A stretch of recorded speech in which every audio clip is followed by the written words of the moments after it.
The Miami Dolphins had just come off the 1972 undefeated season, won the Super Bowl.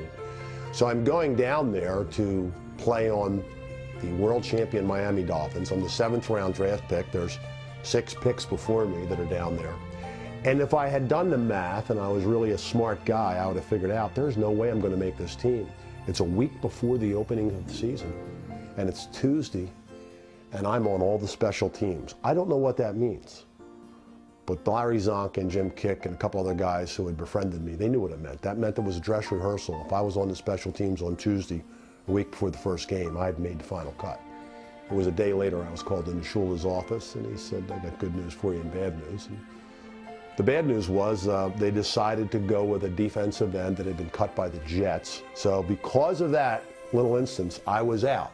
But what I did like is I was going to be given a tryout by the Philadelphia Eagles. Growing up an Eagles fan is an understatement. The atmosphere of Franklin Field was very special. And I really fell in love with the Eagles during that period of time.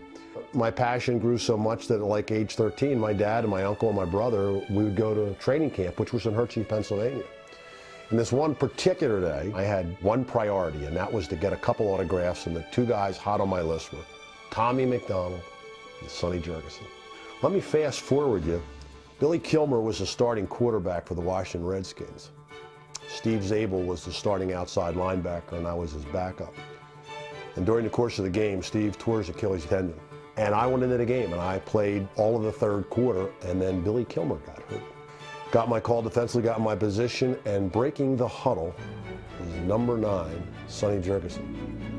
And when he broke the huddle and came towards the line of scrimmage, I had an out-of-body experience.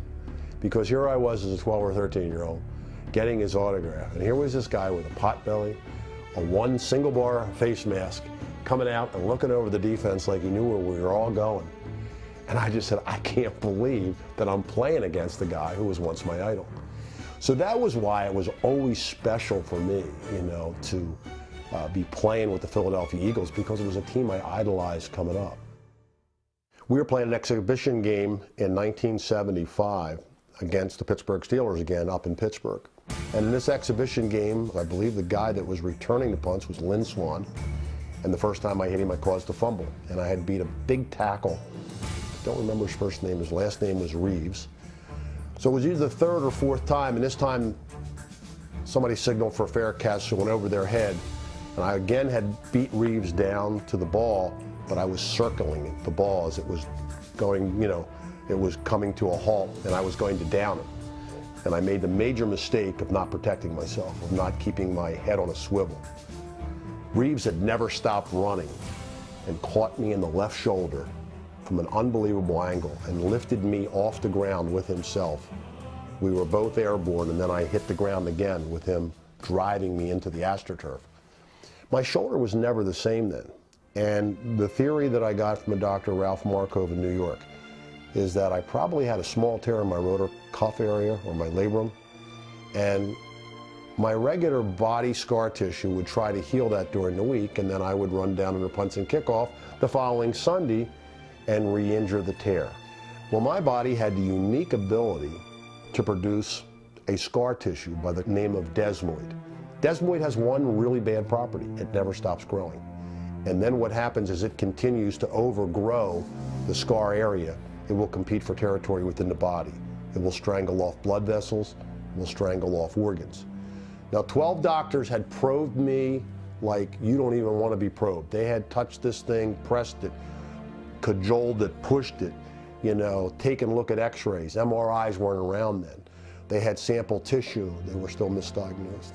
I go to New York City. I wait 2 hours to see this Dr. Ralph Markov, this great orthopedic surgeon. And I go in, and he takes a look at my x-rays, tells me to take my shirt off, probed me for maybe 15 seconds, and said, "What you have, son, is you have a desmoid tumor." And when I finally went back to see him, he said, "We're going to have to amputate your arm." And not only my arm, but they ended up taking my shoulder and 5 ribs. So it's called a 4-quarter amputation, but he saved my life. It was this one particular day, I remember I had gotten all my tubes out of me, and they had gotten me up to walk that morning because they wanted to make sure that, you know, you were getting up on your feet.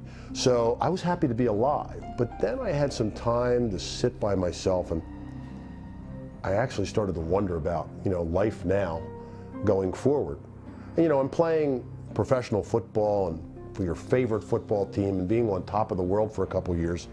This was quite a step down to know that I was missing my left arm, my left shoulder, and 5 ribs. And I started to have some pretty negative thoughts. And that morning I was visited by a very well-meaning volunteer of the hospital. His name was Frank. He was 62 years old or so. And I noticed immediately we had something in common. And the thing that we had in common is he was standing there with this volunteer jacket on, a white jacket, and he was missing his left arm. And one of the things he said to me was, I'm here to really establish for you a little program now that you are handicapped. So when Frank leaves the hospital that day, I'm still a little depressed because now I'm starting to dwell on all the things that I can't do one-handed. So anyway, during this negative thought process that I'm having and this spiraling down and these depressed moments, the nurse comes in and says, there's somebody on the phone that I think you'd like to talk to.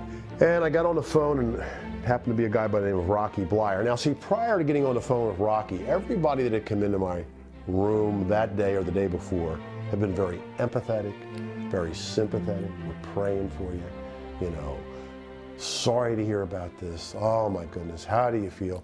So everything was from a standpoint of enabling me to feel sorry for myself. I get this call from Rocky, and here was a guy that I knew had a crisis of his own in Vietnam, where his leg was battered so badly in an ambush that they wanted to fuse his leg together to me. He refused to let that happen, went back. Art Rooney gave him 2 years to rehabilitate. He did. He came back to training camp, not only made the team, but played in 4 Super Bowls. We had a great chat, and it was great talking to him. He got my spirits up. He was very candid. Then at the end of the conversation, he said, any of the doctors or the nurses been in to talk to you about your limitations? I said, no, but funny you should ask. There was this really well-meaning volunteer who came in today who kind of depressed the heck out of me. This guy's been around the block once or twice. He's been without an arm for 25 years. I think he's a little more of an expert than you and I. And that's what Rocky said, something I'll never forget. He said, Kevin, remember something about experts. Experts built the Titanic and amateurs built the Ark. Experts can be wrong. And so I followed his advice, and that was really the turning point of me saying, I got to figure out how I get on with life. You'll never be able to tie shoes again. It can't be done one-handed. Believe me, I've been trying for 25 years. And then he asked me to pull on his tie, and at that point I was really glad he didn't ask me to pull on his finger. But I pulled on his tie, and it was one of those clip-on ties that I had worn to school. As a little kid, my mother had 6 kids. She couldn't afford to spend the time tying everybody's tie, so I had those clip-on ties. And it came off my hand, and I said, hey, I recognize this. And he said, these are clip-on ties. And he said, if you go down to 5th and Madison Avenue, he said, there's a little store down there, and if you use my name, they'll give you a 10% discount. But make sure you get a dozen. Everybody always calls me up. They get a couple. And make sure you get a dozen so you don't have to go back to the store again. And I said, why will I need clip-on ties? He said, you'll never be able to tie your tie again. It can't be done one-handed. Believe me, I've been trying for 25 years. As a result of losing my arm, I've got this tremendous opportunity now of going around and being a motivational speaker. And I get to talk to people about overcoming obstacles. And if I can help people just see that there's light at the end of the tunnel and that sometimes bad things happen that result in very good future endeavors, then I want to get that message across to them. One of the things I find extremely fulfilling is I'm doing some work with the amputees at Walter Reed Hospital. And some of them are double amputees with these bombs, and some of them are women. The bombs have been very indiscriminatory over in Iraq. They want to know, what do I need to do to carry on my life? What do I need to do to get active again? What kind of job am I capable of doing? I can help them through these troubling times, but I got to tell you, I'm getting more out of it than they are. I have no regrets. I wished I had done some things differently, but I didn't. I can't change those. And as I tell people in my speeches, the only thing that I can control is my attitude and how I approach things every day. With all the theologians out there and all the philosophers who have all these different interpretations of the final judgment day, wouldn't it be funny if your God said to you, here's the deal. The deal is I'm going to count the number of times you got knocked down, and I'm going to count the number of times you got back up. And I know I gave you some challenges, but if you got up one more time and you got knocked down and you had faith, that's all I asked. That was the game. And think about this. If coming off the mat of life one more time, getting up and you got knocked down and you brought another human being or two up with you, would there be any all-merciful God that would keep you out of the gates of heaven? I don't think so. When we come back, Kevin Reilly joins us here to talk about football, veterans, and the airwaves. Don't go away.